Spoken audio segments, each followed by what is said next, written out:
Okay.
The new one or yeah, but we'll file. I know there's someone else that we have to add. Oh, did somebody get she emailed last week?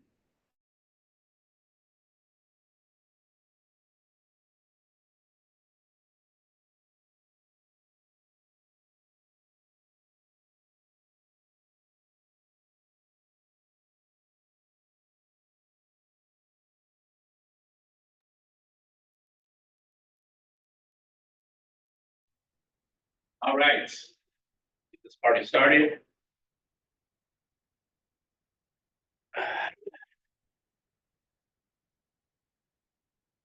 All right, is everybody ready to go? Ready. All right, super excited about today's class. This is probably one of my most favorite subjects, and we're gonna start with a video. So if we could get that first video dialed up, that would be great. For 10 minutes about how bad social media was, because it put democracy Rewind that a on little the bit. brink of its knee. Okay. I literally had CEOs of companies yelling for 10 minutes about how bad social media was, because it put democracy on the brink of its knees. And then we would switch over to business, and they would then explain to me how social media can't sell their products the way that. I was like, let me get this straight.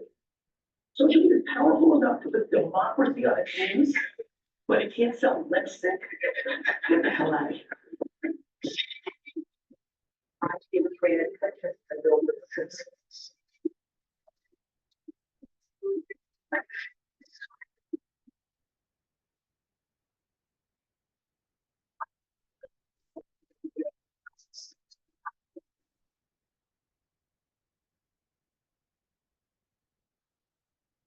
You guys hear the video?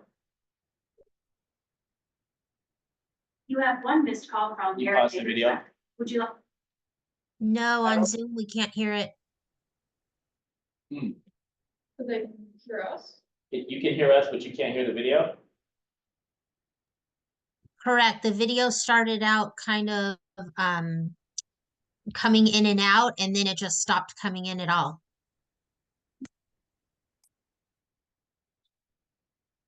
What about go to share? Share? Share.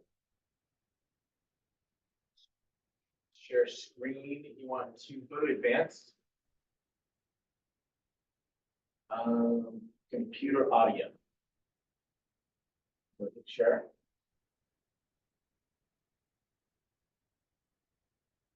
Okay, now play the video and see if that works. Where's the video?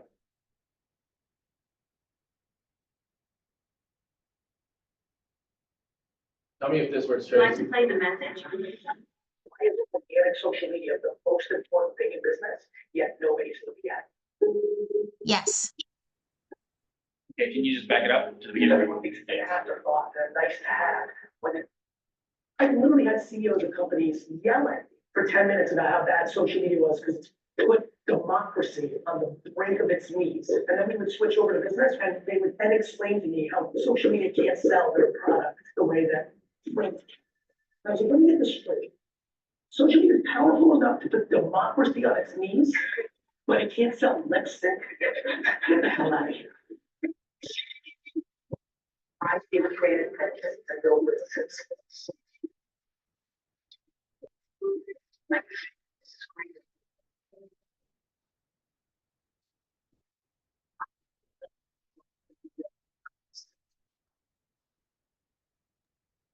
I can't hear it anymore. I don't know about anybody else.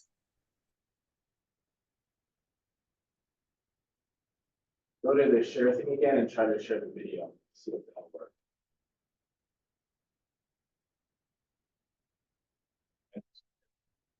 Share video.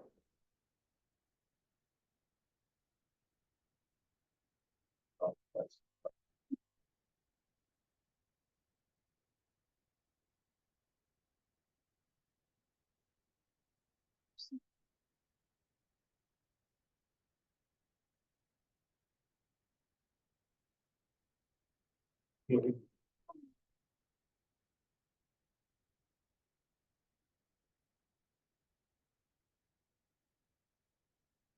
It worked last week, didn't it? Yeah. Were you doing it last week or was she doing it last week? You were doing it last week? You're not doing anything different. I don't know what the deal is.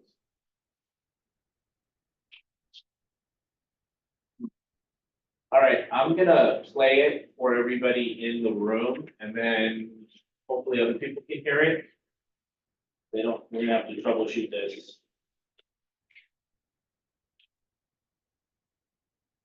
If anybody else in Zoom cannot hear it, let me know. I can't hear it either, and I was wondering if you could drop the link in the chat box so I could go watch it and then come back to this Zoom call. Okay, can we do that? Can we drop the link in the chat box so they can, people online can hear it later?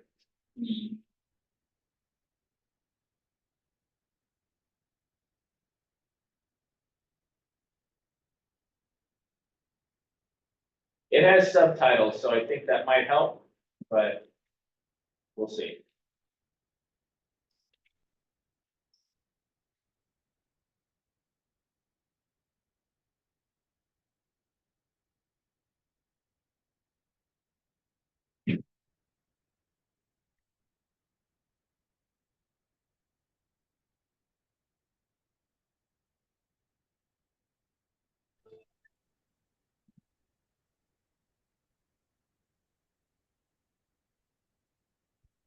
Let's go to more and then that's where the chat is. Okay. Chat.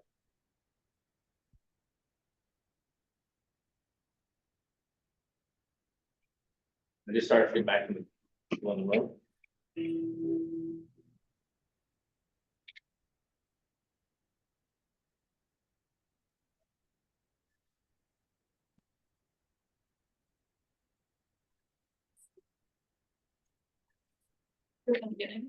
Yeah. I literally had CEOs of companies yelling for 10 minutes about how bad social media was, because it put democracy on the brink of its knees. And then we would switch over to business, and they would then explain to me how social media can't sell their product the way that print. And I was like, let me get this straight. Social media is powerful enough to put democracy on its knees, but it can't sell lipstick. Get the hell out of here. Look at that box right there.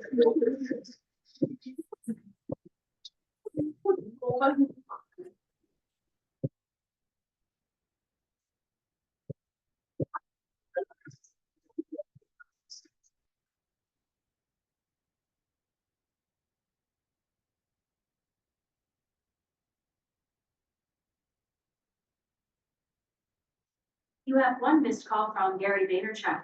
Would you like to play the message? Why is organic social media the most important thing in business, yet nobody's looking at it?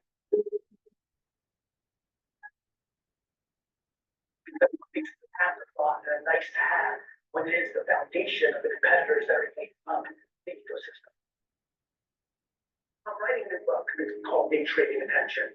And the thesis is, we've never been a time in marketing in the last 100 years where you can steal it or you can get murdered. The reason I use day trading is there's two different ways to invest. You make different big bets and you go to sleep and you know that your grandkids are going to be happy or unhappy. Or day trading, you're breaking the margins hour by hour. Marketing used to be the other way, 9 months, you know, we're going to plan the campaign and we're going to pray that it works out. And now it's, if you are not marketing every single day, so it's hard. The hardest thing in the world to do in marketing is social media. And yet, it is the team. And what I mean by that, I mean it's the thing that most people don't actually really care about. Marketers, business people, sales people like ourselves, will go to a dinner table and we've got conversations about social media on two fronts. One, how it's ruining the country. Two, how it's ruining our children. I literally had CEOs of companies yelling, pretending about how bad social media is, but democracy on the brink of its knees. And then we would switch over to the next once we were done with our opening cocktail and letting that person rant. And they and explain to me how social media can't sell their product the way that print can. I was like, let me get this straight. Social media is powerful enough to put democracy on its knees, but it can't sell lipstick. Get the hell out of here. This is where you get out. Well, take more seriously a 30-second commercial and spend more money on the catering of that 30-second commercial and the T&E of that 30-second commercial than they'll spend on their entire year of social, which is why they're also reliant on it.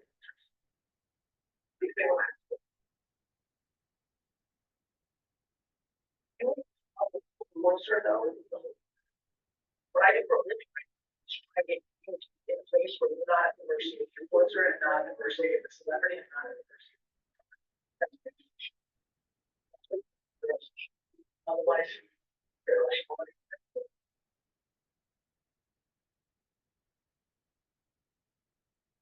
Stop it. Okay, so so if you couldn't hear the video, go back and watch the video after this is over. And for everybody who did not understand that, because that was a little esoteric in a lot of ways. But what I want to go through is I don't know why people are calling me on step one of our process to get you to 6 to 7 figures in real estate. We talked about mindset last week. What we're going to talk about today is we're going to talk about online presence. The backbone of online presence is social media. Social media is such a big part, and we are not embracing it the way we are supposed to be embracing it. And I'm going to tell you the big 3 for anybody who's not on social media, not using it and afraid of it and want to do like the bare bones, which I think is most of the real estate agents that are out here, are these 3 platforms, without a doubt. Facebook,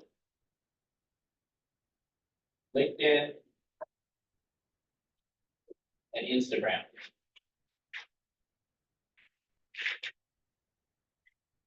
These are the 3 that are by far the most important. How many people do we have on Zoom right now? Couple?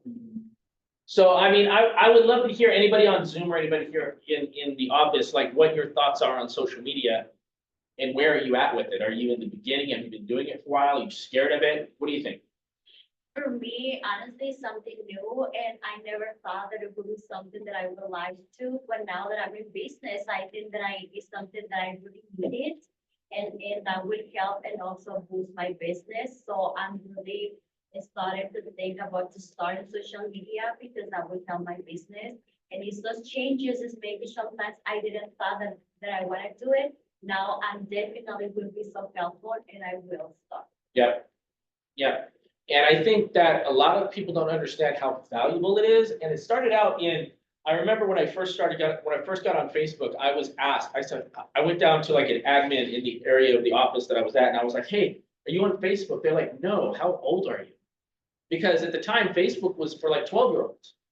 And I was like 20-something-year-old guy like getting on Facebook, because when I saw this, so I met Gary Vaynerchuk at a book signing in Pasadena, and I saw what he saw based on all the social media stuff that he did. I found Gary Vaynerchuk before he ever wrote a book, before he ever did anything, when he had his wine library show, when he was sitting in like a room with like a desk and a video tasting wines and telling everybody like what he thought of the wines, and it was super entertaining. And I went back to his version of social media to where when his first episode of Wine Library, which was like very blasé, very boring, and then like hundreds of episodes later, it like transformed and he became one of the biggest wine people in the world. And now he's one of the biggest social media people in the world, because what he did is he doubled down on all his visions and all his thoughts about social media.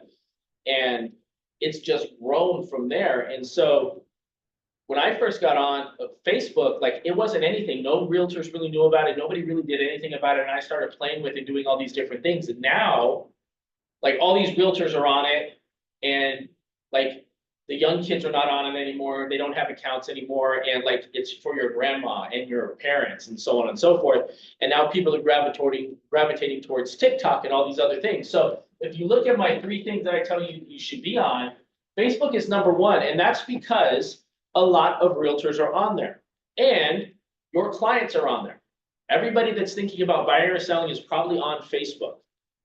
If the younger demographic that's after 18 that can buy a house and so on and so forth, if they're not on there, they're on Instagram. We're just starting to get some of the younger people on TikTok that can buy, but it's not as relevant as these 3. LinkedIn is business to business. These are professionals. These are people that are making, I think the average net worth on LinkedIn is like $150,000. Like that's the yearly income. And that's if you have $150,000 a year, you should be able to buy a house. So these 3 are super important for you to be on minimum. And if you're like, well, I'm gonna get a Twitter, I'm gonna get a YouTube, that's great. But if you can't manage these 3 by yourself, then don't go off and open a YouTube and do all these other things. You should be able to manage these on a daily basis by yourself consistently. If you take 30 minutes out of your day, find content, post content, do different things. Now, how to do that, that's a whole different conversation. But my goal is to help you get onto social media and start doing the consistent behavior, because we all want clients, right? We all want business. We want people to call us. That's part of what our business is. Well, people out here are looking for help.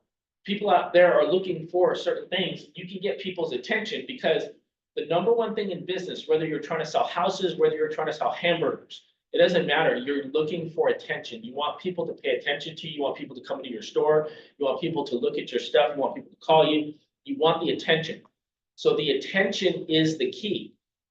And now, if you get on Facebook, LinkedIn, and Instagram, you just post, you're not necessarily going to get anybody contacting you, because that's called push marketing. That's just like you're sending out a postcard. You mail out postcards. Anybody know what the return on investment of a postcard is? It's like less than 1%. And I remember, like, I used to do postcards, and I'd get people call me and go, wow, I just got your postcard in the mail. I get really excited. They're like, it's a really cool postcard. Who did it for you? Like it was another agent. So if you just do push marketing, that's kind of like noise in the background for a lot of people that are out there. You can't post and expect a phone call. Like you can't send out a mailer and expect a phone call. The number 1 way to get business is to engage with people. That's why door knocking and cold calling is so good, because you're actually calling people and talking to them. With social media, it's the same thing. So I'm trying to gain awareness for a lot of my programs and a lot of things that I'm doing here. So what I'm doing is I'm going into groups on Facebook, and I'm looking for people asking for help. Like how do you do social media? How do you do Instagram? How do you do a sphere of influence? How do you do and then I reach out to them. I say, hey, I have some resources for you. Can I give them to you for free? And then what happens is those people are like, oh my God, can I get that too? Can I get that? Here's my email. Da, da, da, da. And I like literally did that last week, and I got 30 people sending me their email address asking for my resources that I'm giving away for free. So that's me reaching out and offering help. You delivering value to people the best way to deliver value to people and to stand on a building and scream, hey, I'm really good at what I do, let me help you, is through social media. There are billions and billions of people on social media. When I started in real estate in 2003, YouTube was not a thing. YouTube was not a thing. Facebook wasn't a thing. Text messaging wasn't a thing. None of that was even around. Some of y'all weren't even born. Were you born at that time? You're like one. So now that all this is there, this is literally audiences just sitting out there waiting for you to contact them. So on the sphere of influence thing you have over here, you see the right before strangers, it says audience. These are people that are looking at you and seeing all of your stuff and watching you do things. So the things that you do, you can see them. You can go see who viewed your profile. You can see who's looking at your stuff. When you do stories every day, one of the ways I recruit to the office and recruit to our team is that I'll post things very purposefully on my story. And then I'll go to view the story to see who's looked at it. And then I'll contact them. I'll go, hey, what's going on? Now, it's not a cold reach out anymore because I know they're looking at my stuff. So it's different. And if you post things and you're only getting 1 or 2 people looking at your stuff, the way you increase that is you post more. If you want to increase your followers, if you want to increase all the things that you're doing on social media, you have to post more stuff. And you have to evaluate it when you post it. When you post it, you look at it, how many views, how many likes, how many this, how much do you get? And honestly, if you post something in the morning yesterday, and then you don't post anything for 2 or 3 days, you can't expect anybody to see it. Because did anybody ever watch a TV show on TV? Ever watch, what was the TV show you used to watch on TV? You watch anything? Shameless. Shameless, okay. You watch anything on TV? Friends. Friends? You watch anything on TV? Yeah, they're flipping houses and stuff. Right? Friends? Oh, Friends is popular. So does anybody remember what day and time Friends was on? Do you remember what? Thursdays at 8. Thursdays at 8. She knew exactly what she's watching, what day it was. And guess what? How long has it been since Friends has been on TV? Years. But now let me ask you this question. Thursdays at 8. You're watching Friends Thursdays at 8, right? Next Thursday comes around, it's not on. Next Thursday comes around, it's not on. And then it shows up on Wednesday at 10. And then it shows up the next day, Tuesday at 4. How likely are you going to keep watching it if that happens? Your social media is the same way. The reason television shows are so popular, it's because the consistency of the broadcast and then the quality of what's being broadcast. I cannot tell you, there are TV shows out there that have been amazing. Amazing TV shows, great content. Got people, millions of people are watching this TV show, and then because something else is better, they take that TV show and they move it to a different time slot. Have you guys heard about that? Like, oh yeah, no, Tuesdays at 5 is amazing, they're crushing it, but this one's probably gonna do better, so we're gonna replace it and move this other one's to Fridays at 8. Well, Fridays at 8, everybody's going out, right? So now that TV show is at a different time slot, hoping that it'll improve that time slot or that it'll do just as good, and sometimes it doesn't, it dies, and then it goes off the air. Not because it was a crappy TV show, because they changed the consistency in when they were playing it and lost their audience. If you are not consistent with your social media, it is the most powerful and the best thing you could be doing for your business because it is free marketing and it gives you the power that major corporations have. Coca-Cola, IBM, Apple, Google, like all of them. It gives you the same amount of power because you have the same tools that they have. The only thing they have different than you is the dollars. But if you're not consistent in your behavior, what do you expect your audience to do? You are not so famous to where you can just randomly post whenever you want to and people are going to follow you around. Very few people, even large corporations, are that powerful. Very few people are going to seek you out to find you. You have to seek people out. You have to be consistent. Now, if I tell you what I think you should do on social media, you're going to probably shut me down and not want to listen to me anymore. But you should be posting 5 to 10 times a day in some way, shape, or form through these different platforms, constantly showing your value, showing different things. Like Yakov, you play piano. You could do things with piano. Because when I'm talking about posting in social media, I am not talking about real estate all the time. Is there anybody that you know in real estate that you just want to go to and listen to all their real estate stuff every day consistently? No, me either. I only want to listen to myself every day. Yes, Pete? for me. Yes, for you. So I always take this back to the Kardashians. Because I'm like, what do the Kardashians really do? Like, what do they really, really, if you go back to the beginning, people watch them because they're super curious about their life and the things that they're interested in. And then they slowly became famous and blew up over time. But they don't really do anything, and we're curious to see what they do because it's all personal. And the social media aspect is so key to where if I can get agents to stop posting about business and post more about personal stuff, and I get told this all the time, nobody wants to see what I'm doing. I'm boring, nobody cares. Well, the Kardashians aren't that super interesting either, right? They're not. It's like you watch it because you're like hoping for a train wreck to happen. And if you watch the previews, they preview the train wreck. Like there's a fight between so-and-so, there's a this and there's that. But if you are consistent, people are interested in you and what you do. Like, what do you do that's super amazing, Yakov? What do you do that's amazing?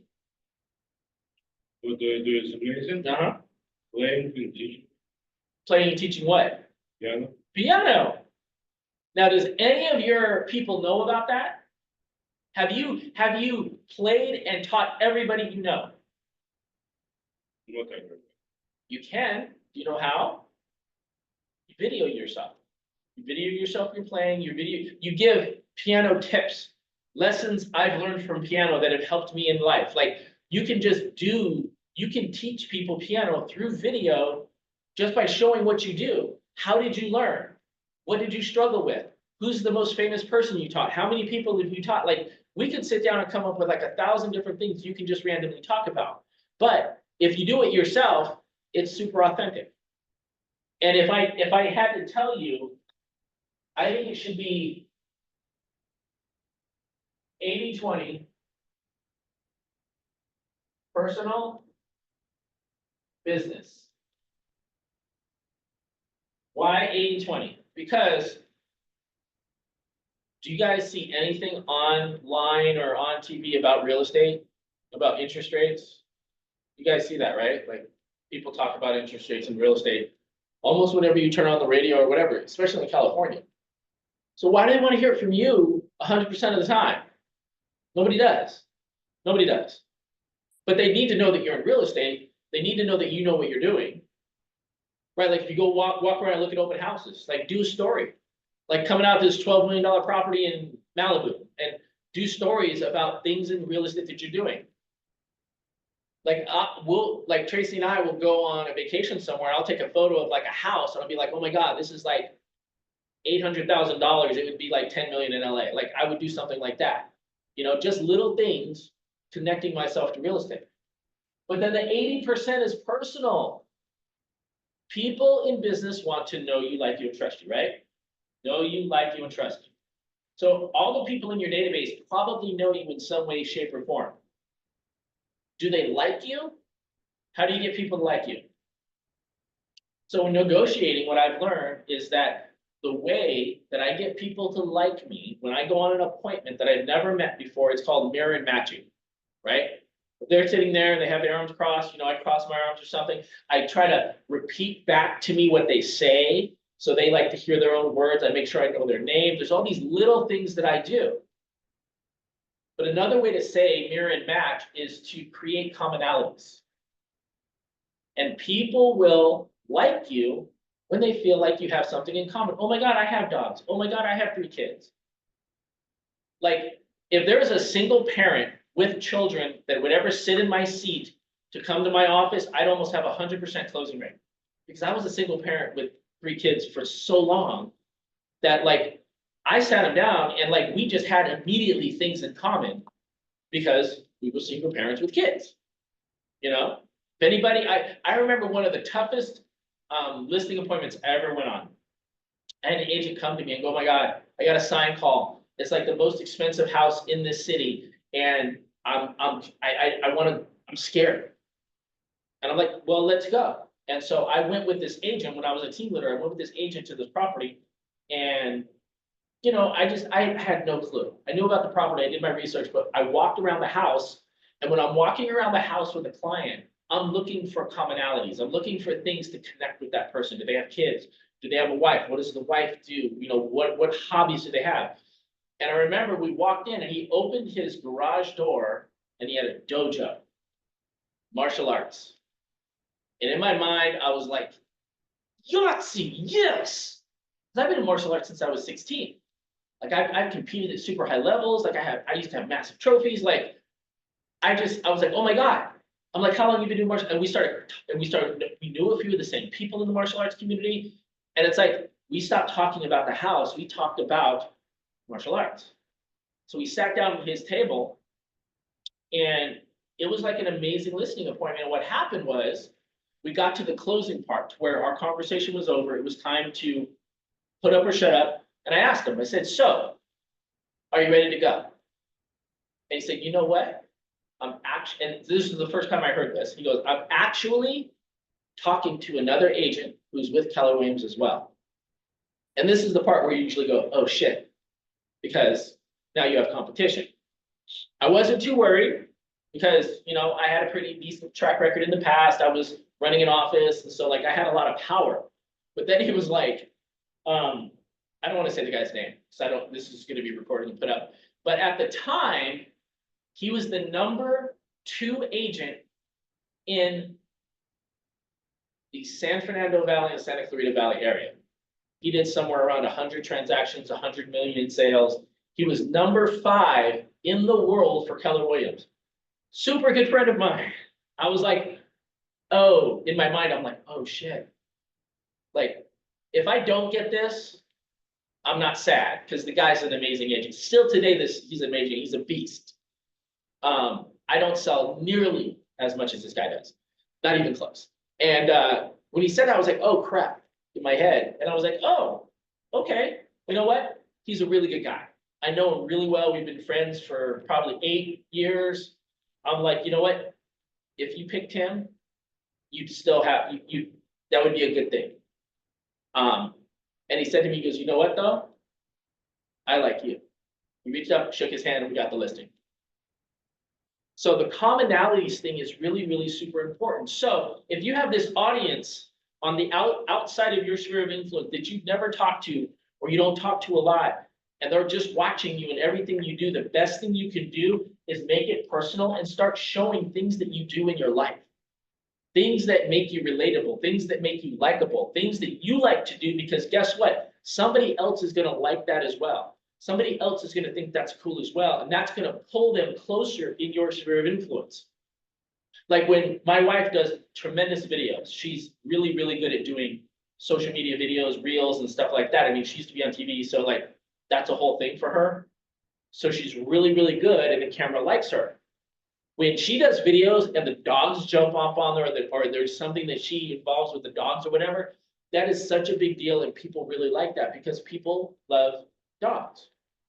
If you have a dog and like you do something with it in your video or on your picture or photos, like little things like that, if you like to do darts, if you like martial arts, like whatever you like, if you start accompanying that in the things that you do, it's going to pull your sphere closer to you and make it stronger. Does that make sense?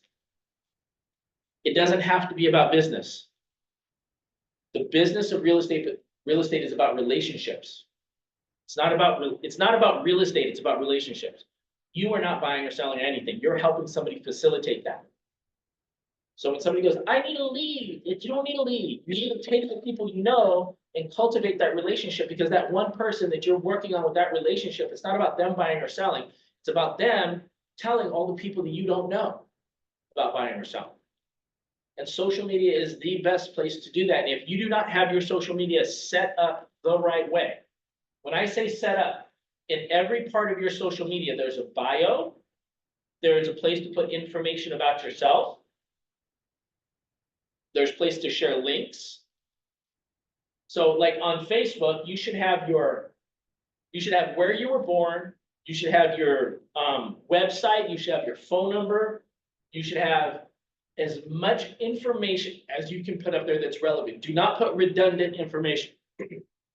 And do not put, I saw a guy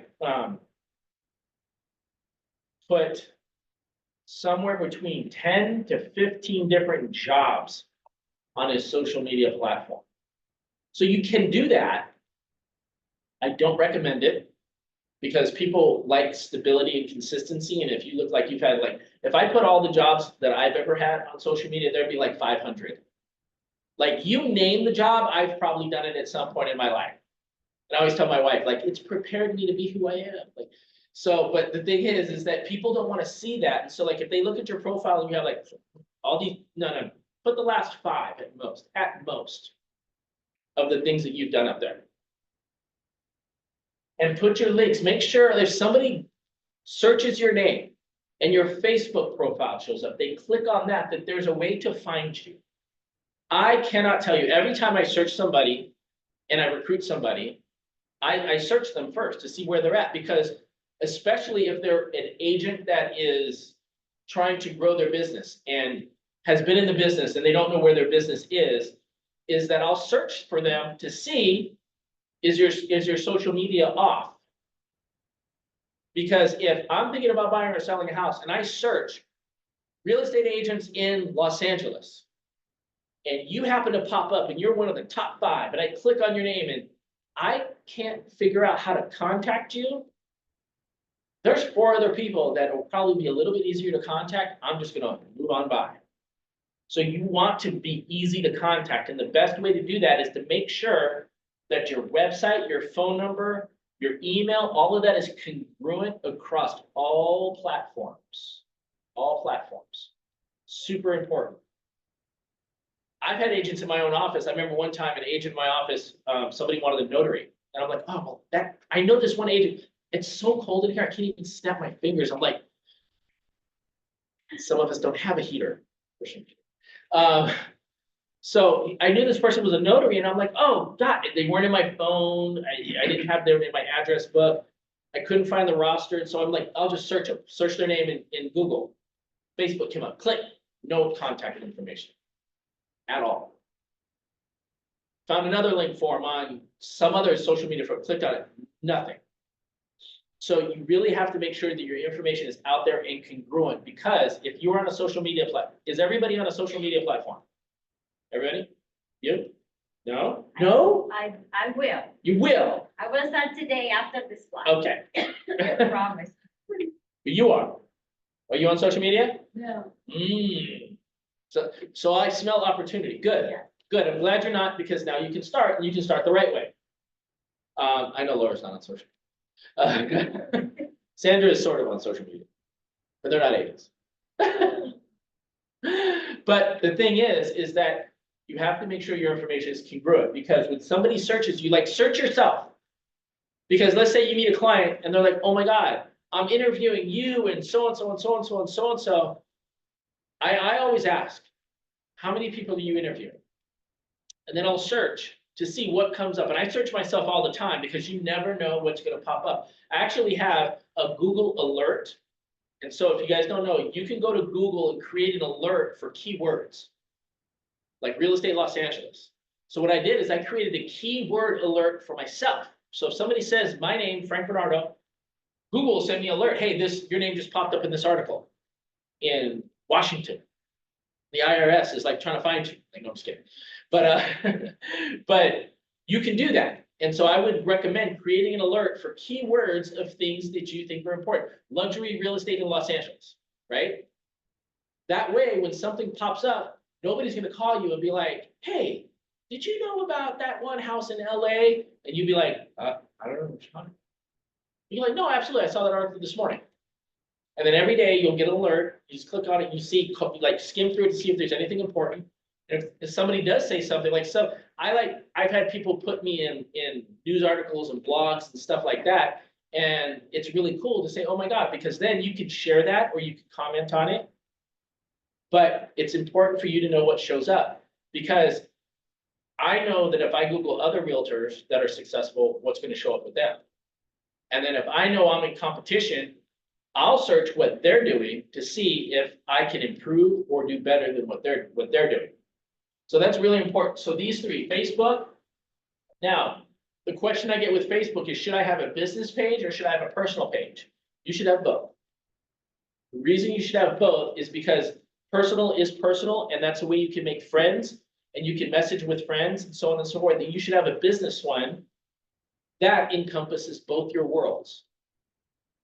It's almost equal as far as what you're doing with them. But the business one, once you get to a certain level, you can actually advertise. You can do boost posts where you pay a little bit of money, and like when you get a listing, you put your listing on there, you'll boost the post, and then it'll go out to all of these different people based on the criteria that you advertise them. 100% you should have both. If you're like, no, Frank, I don't want both, call me and we'll sit down and we'll have a conversation on how it's super beneficial to you. And it gives you another link that goes out there. LinkedIn has a tremendous amount of business. This is a lot of B2B, but if you go to LinkedIn right now, it looks just like Facebook. They're like, you know what? Facebook is crushing it. We could do better, so let's basically copy them. Like, swear to God, it looks just like Facebook. So these are really two big platforms, but there are different things on LinkedIn that Facebook doesn't have that's really important. But it's basically your online resume. And Instagram, everything with social media and real estate is photo-based, video-based. There is no reason that any real estate agent should not have an Instagram and be posting something about Instagram. And I think, my opinion is that you should do videos. You should do videos with you talking, you should do videos of you doing things. Now, I know that there's a tremendous amount of real estate agents out there that don't want to videotape themselves or whatever. First of all, I don't like the way I look on video. I don't like the way I sound on video. I still figure out how to do it and still do it anyway. So I try to take my own advice. But if you don't like to do that, you can still do videos on an area, videos about properties, videos about different things going on, and you don't have to show your face. There's tons of ways to do that. And a lot of this social media stuff is a different class, and I don't want to get into it too much, but you can take photos and videos without you being in it and without your voice.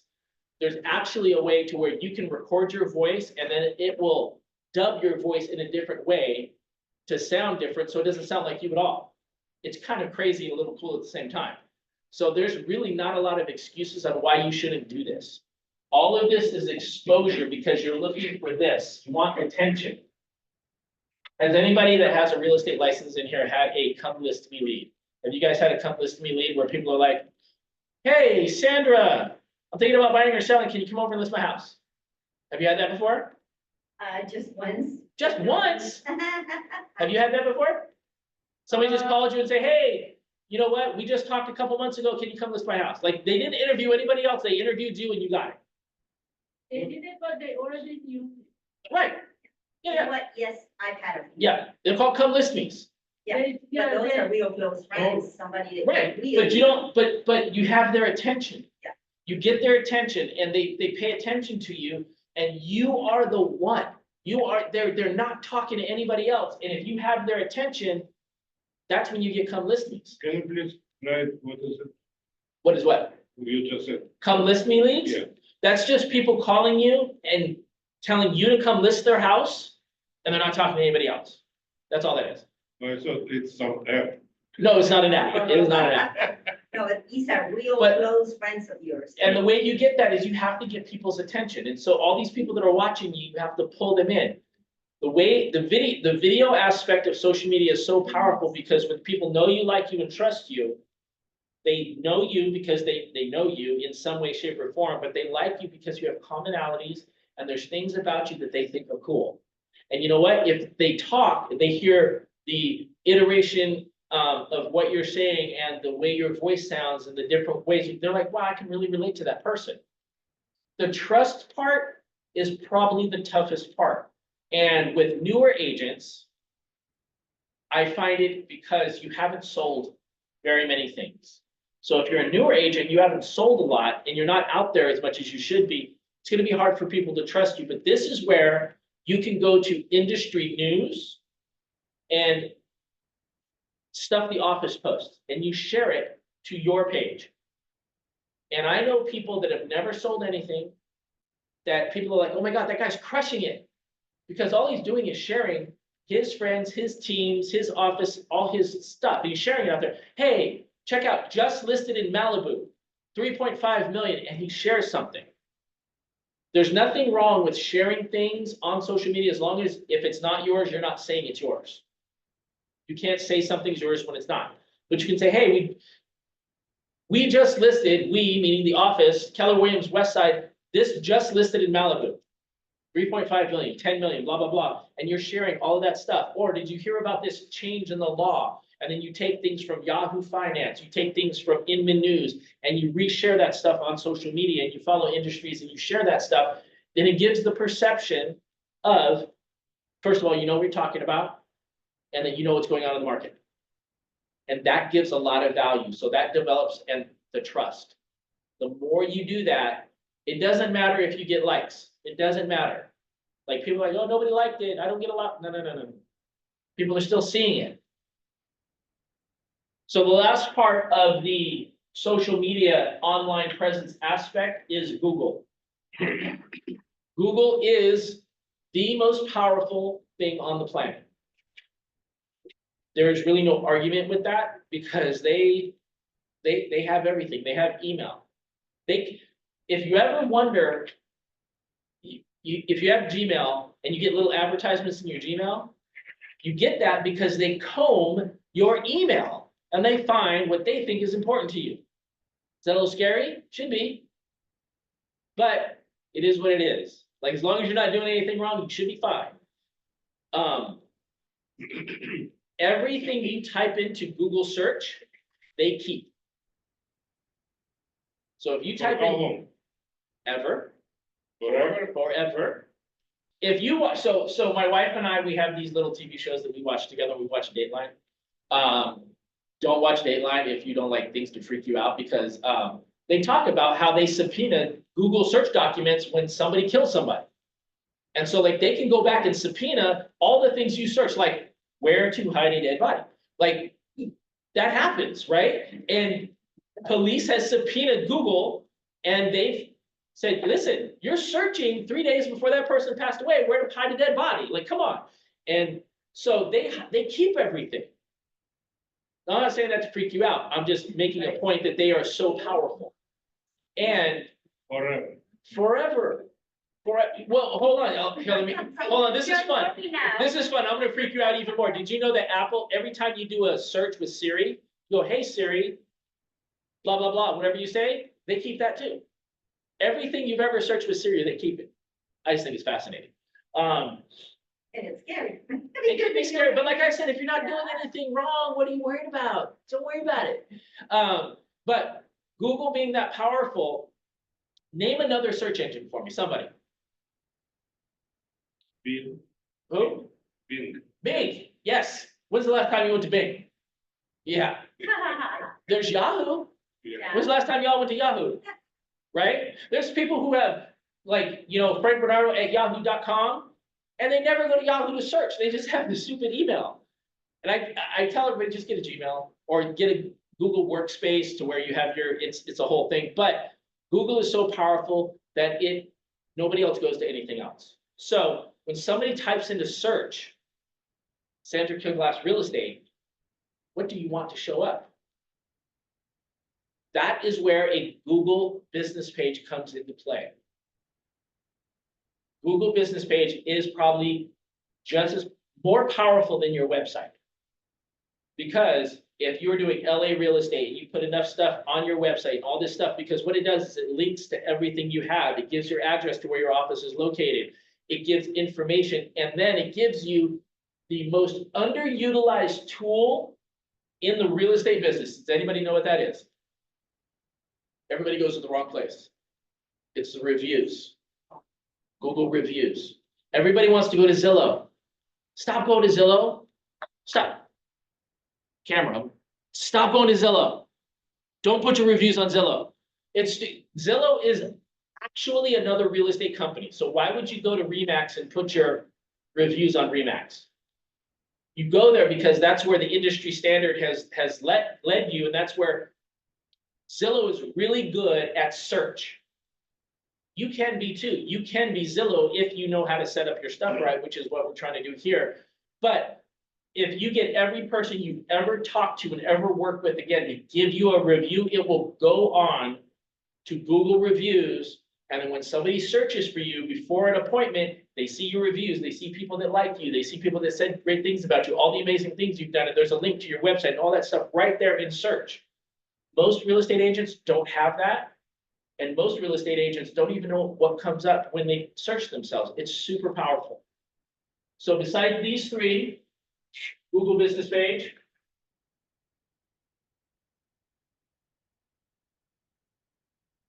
reviews. We have a review class that we did, that we have a copy of on this, on our YouTube and on the site, that you can rewatch that class and it'll tell you how to get like 100, it's like 100 reviews, right? 100 reviews like that. It's really, really good. It's by one of our friends. Questions? Questions on Zoom, questions in the audience. I missed the mindset. It's everything. Mindset was last week. I was just checking on that. Today we're talking about online presence. But I need somebody to explain it and paint it to me. The mindset right behind you. Oh, mindset is everything. If you don't believe in yourself, who's going to believe in you? You have to believe you're capable of being the shark. You have to believe it. Like if you want people to believe in you, you have to believe in yourself first. So it's all about mindset. If you think you're a janitor and you're going to be a janitor forever, you're never going to be the CEO. You said, listen, I'm the janitor today. I'm going to be the CEO tomorrow. I believe in that. I'm going to work toward it. And I'm going to do all these little things every day to get toward it. What can you do to make yourself 1% better every day? It's all about growth and about improving who you are. So it's like, man, you know what? I don't think right. I think negatively. I'm not patient, right? Get a book, read a book, 15 minutes a day, improve yourself a little bit. Like, I don't eat right. I'm not eating the right things. I just had a big ass cheeseburger. Like, okay, that's done. Eat something better today, right? It's 1% better, little increments. Nothing has to be overnight. Most people are going to do the same thing that they did last year. And instead of being a better year, it's just going to be another year of the same thing. And so it's the way you fix that. It doesn't happen overnight. There's no magic pill. There's no magic button. You have to slowly make business, like health is not there's no magic button to health. It's a process. It takes time. You're going to go to the gym and eat right today, and you're going to jump in the front of the mirror and be like, looks the same. Next day, you're going to go to the gym, you're going to eat right, you're going to jump in front of the mirror and be like, looks the same. You can do that for like a week, a month. But if you're consistent in months and in years, it will change. And it has impact, you just can't see it. The same with business. Like I'm going to tell you to post every day on social media, Facebook, LinkedIn. You're going to post 10 times today. Nothing's going to happen. You do the same thing tomorrow. Nothing's going to happen. But in time, it will happen, guaranteed. It's consistency of behavior. The same thing we talked about a TV show, that if you play the TV show, like we know 8 p.m. Friday nights, Friends was on. But if they switched the time and date every week, like everybody'd stop watching it because they'd be like, that's trash. What's wrong with that?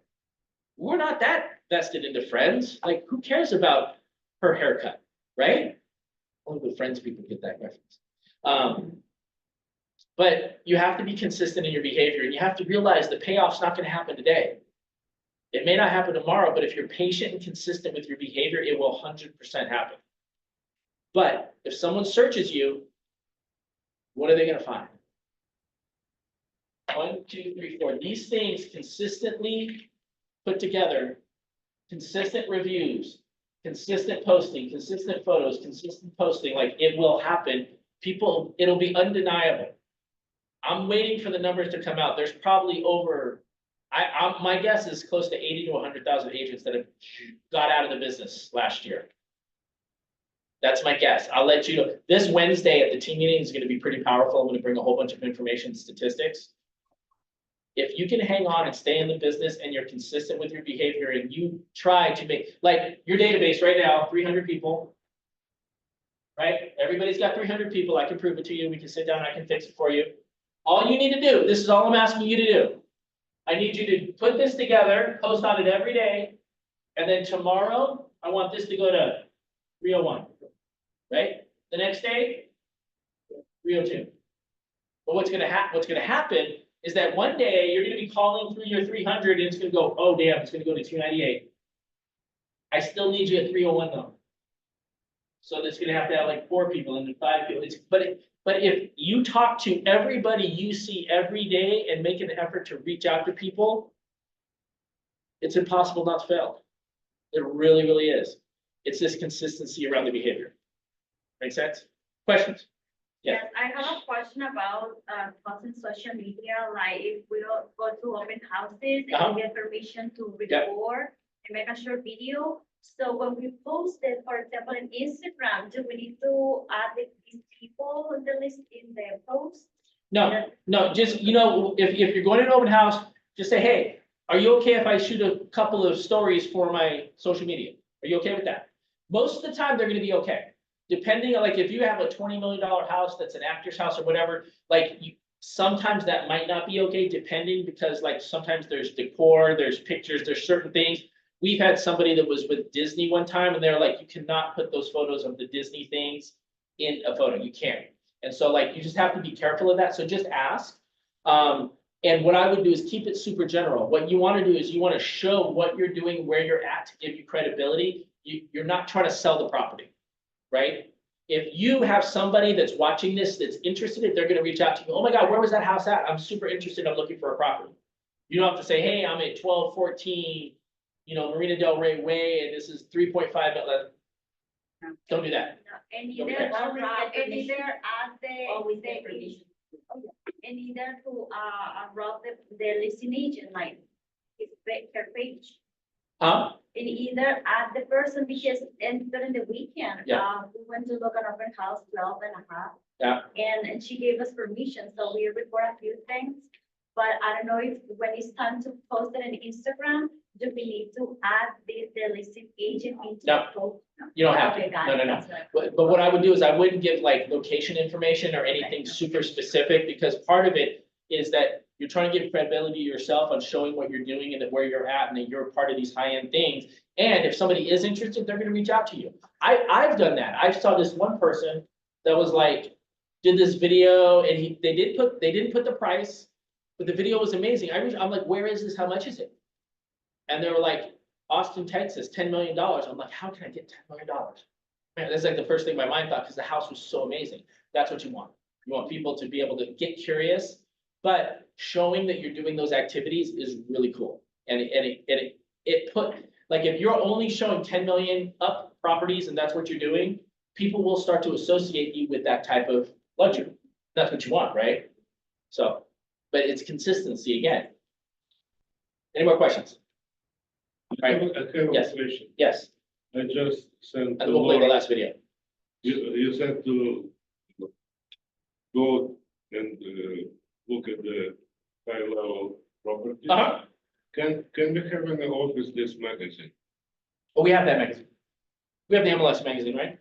No, Stop sending them and I emailed them about it. we don't. We used to, Yeah, yeah. can we have it on Monday? Usually we can have it on Mondays and Tuesday go. I'll look at it, but what do you want the magazine for? I'd like to know where I can go to look at the houses and Do Keller you, Village. do you know where the best place to find that information is? MLS. Well, that magazine has a website. You Yes, just go to the I website. know, but physically, but I know, but I'm trying to pull you into 2024. All right, so the magazine, like magazines are going away for the most part. So so if you go to the MLS.com, if you're just looking for those or whatever. this is easier way to look. Much easier. Well, no, because now we have to order the magazine for you, so it's not easier. Yes, Yes, about that, I went to Google as Frank is telling us, I went to Google and then just saw open houses in Malibu. And then you go to the map and they give you the price. I know that, but physically it's better. You want the. Maybe But I'm trying to, but internet is better. So, all right, guys, let's play the last video. You guys have questions, let me know. And thank you for coming. Thank you.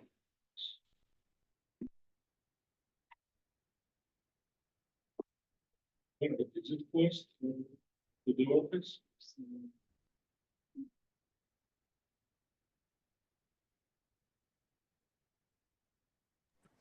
Can I ask a quick question? Absolutely. Okay, so social media is really important, and there's just so many people that you could reach out to at once. Yes. But what about the people who are creeps? Well, so, because Tracy used to be on TV and she has a lot of stuff that's out there, she gets a lot of those people. The best thing you can do is judge it by the post or the contact. So if somebody contacts, like, and I'll tell you what she does, is that she'll block them or she'll delete, just immediately, block or delete, block or delete. And you don't want people who are creeps in that to make these big decisions for you to keep you off of social media. So if people on there are bothering you, block them or delete them. If they're doing something really super bad, then let's report them and let's report them to the people that need to be, known about whatever they're saying or doing. So Tracy texts and people say some crazy things about her online and she just blocks you, delete them. Her block list is massive. Because she'll do things on social media and people will just say stupid shit sometimes. So that's my best advice for you. If you get a unique situation, let me know what that is and I'll give you some advice. But as far as generalities goes, that's my, and you know what? And I've heard this from women a lot. Like women will get crazy guys out there that are just stupid. They're just stupid. The best thing you can do is block or delete them and keep your stuff as clean as possible. But if you have a specific situation, come to me and we can talk about it offline. Okay, thank you. Is that helpful? Yeah, it was. Very cool. All right. Can I also ask a question? Absolutely. Is it possible you Google my name and tell me what I'm doing wrong or what should I do to get a better, for myself? Yeah. Okay, absolutely. I can do that. I can do that for anybody. If you want me to Google you, I can show you what comes up and I can give you some advice on what to do. Thank you. And last thing I'll tell you is that if you guys want help with social media, if you're like, I just don't want to do it, but I still want to do it, but I just don't want to do it. I'm not going to do it. But how do I get somebody to do it? So leverage is key. So if you're at the point to where you can hire somebody, that's great. If you can hire a full-time person, that's even better. I have a resource to where you can hire somebody for $500 a month. They will create and post on Facebook, LinkedIn, and Instagram every day, engage with people, help you get followers, and give you reports at the end of every week of what they did and how they did it. And it's basically somebody full-time for $500 a month. So if that interests anybody, because I get it, you don't want to do it, and I've tried to force people to do it. Some people just don't want to do it. So if that's something you're interested in, reach out to me. I'll help you out with that. I also tried to do my website probably for the last 3-4 months in the office. It never happened. It just put my name in Keller Williams website, not my own. And I did pay. Yeah, we can help you with that. So we can help you with that. So I'll get I come tomorrow. Okay. I won't be here tomorrow, but I'll get my staff to figure out a way to help you. Okay. Thank you. So you're gonna do my Mimi's search, Mimi's name search? I will. Absolutely. Okay, thank you. No problem. Thank you. All right, here goes the video. What's stopping you? Are you too tired? Didn't get enough sleep? have enough energy, don't have enough time? Is that what's stopping you right now? Don't have enough money? Is that the thing? Or is the thing that's stopping you, you? Excuses sound best to the person that's making. Stop feeling sorry for yourself. Get off the pity party. Telling everybody your sad and sob stories, trying to get people to show up to your pity parties and your pity parades. If you ever see me in a Rolls Royce, a 6 or 7 star hotel, living my life to the fullest, don't get jealous of me. Because I worked my ass off to get it. Nobody handed me nothing. Wake your ass up. Awaken the beast inside. It's game on. It's go season. It's time for you to take advantage of the access and the resources that you have in your country and your community. You got a problem with your life. You got a problem with your environment. Do something about it. If you want it, go get it. Recognize the excuses are not valid. They're conjured up, they're fabricated, they're lies. And how do you stop the lies? You stop the lies with the truth. And the truth is, you have time. You have the skill, you have the knowledge and the support and the willpower and the discipline to get it done.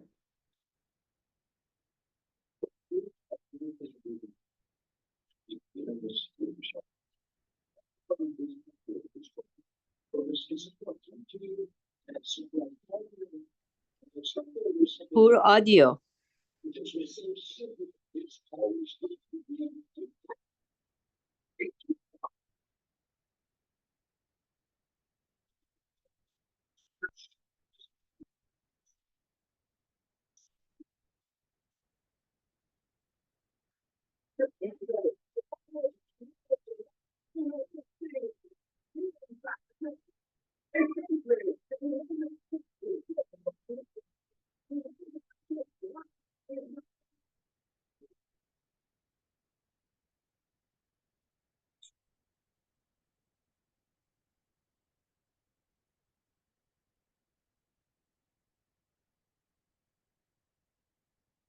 Thank you, guys. Can you? Thank you. Can you email us that, link, please?